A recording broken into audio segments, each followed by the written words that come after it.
सभी फेसबुक मित्रों को प्यार भरा नमस्कार। दोस्तों, मैं आज ग्राम सभा बेड़ा मझेड़ा की आप बीती बताने जा रहा हूँ।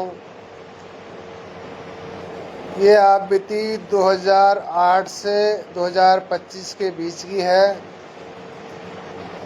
और सरकार ने जो भी योजनाएं दी उन योजनाओं को दुरुपयोग, जो जिसका पात्र था उसको न मिलना और कुछ अपने रिश्तेदारों, खास दोस्तों को देना, यह प्रथा पिछले 16-17 साल से चलती आ रही है।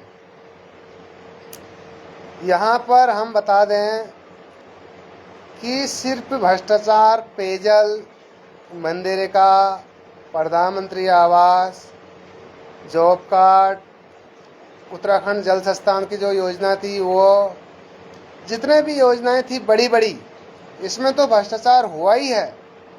लेकिन आज मैं ये भी बताना चाहूँगा कि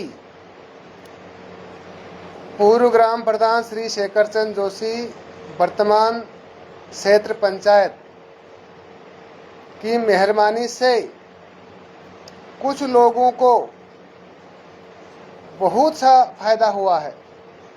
ऐसे भी लोग हैं जिनको 50 साल में ही वृद्धावस्था पेंशन लगवाई गई है।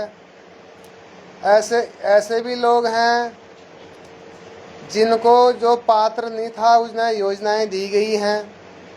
जो हमारे सूचना अधिकार के अंदर हमने सूचना ली थी उसमें सारी डिटेल हैं। और यहाँ तक कि जो सरकार ने और छोटी मोटी योजनाएं दी थी, जैसे रात में जंगली जानवरों, भालू, बाघ या जहाँ पर अंधेरा होता है उन जगहों के लिए जो लाइटें आई थी, सौर ऊर्जा प्लेट्स लाइट लगी थी गांव में, उनमें भी भ्रष्टाचार हुआ। उनमें भी कुछ खास दोस्तों को दिया गया और जो लोग अंधेरे में रहते हैं, जंगली एरिया में जिनका घर है, उनको ये सुविधाएं नहीं दी गई। क्यों नहीं दी गई? क्योंकि उसमें भ्रष्टाचार होना था, गांव को पता नहीं है। अब तक यही बताया जाता है कि सरकार कुछ नहीं दे रही है। किसी भी आदमी ने अगर कुछ योजनाओं के बारे में बातें की तो उसे यही जवाब मिला, सरकार कुछ नहीं दे रही है, आगे से आ ही नहीं रहा। योजनाएं सारी आ रही, काम भी हो रहा है, उन योजनाओं का लोग यूज भी कर रहे हैं, फ़ायदा भी उठा रहे हैं।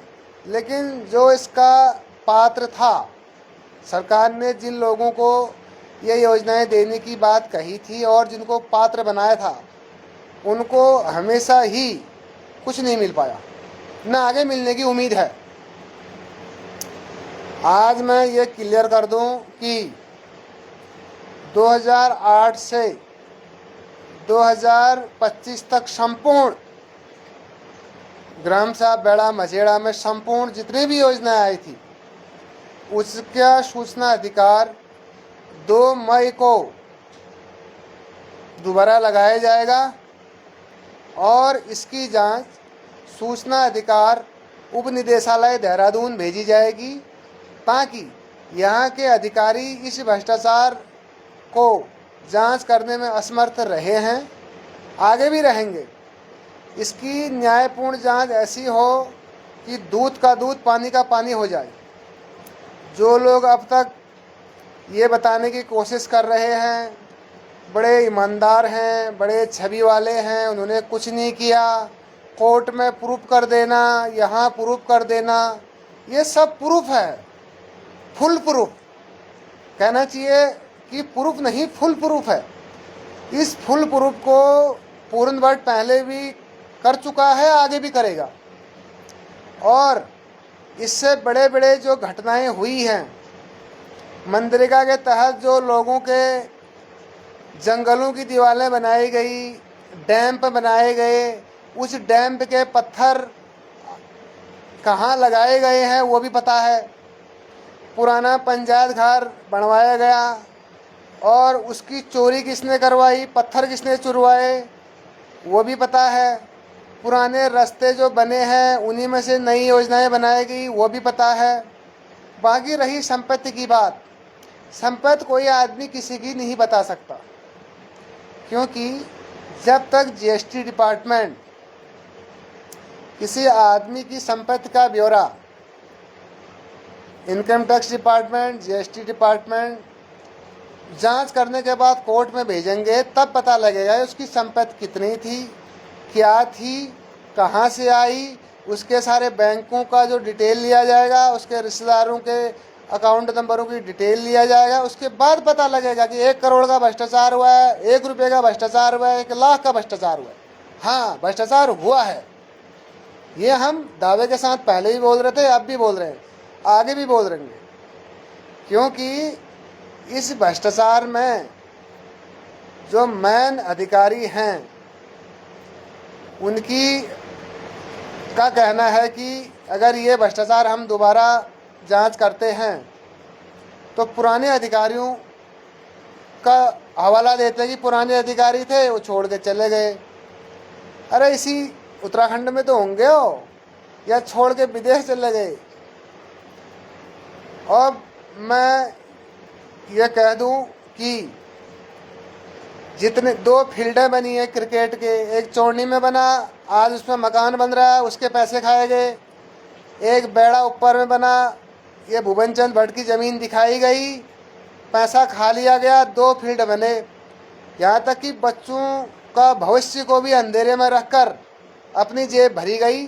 अपने बच्चों पर को अच्छे स्कूल में पढ़ाया जा रहा है, अपने परिवार को शहर में रखा जा रहा है, और गांव के पैसों से गांव वालों का इतना बुरा हाल है। आज न गांव में रास्ता है, न पानी है, न स्कूल है, न कोई मनरेगा के तहत कोई रोज़गार है, कुछ भी नहीं है।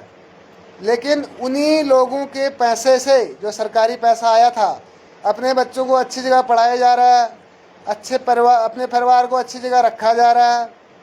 ये न्यायपूर्ण है या अन्यायपूर्ण?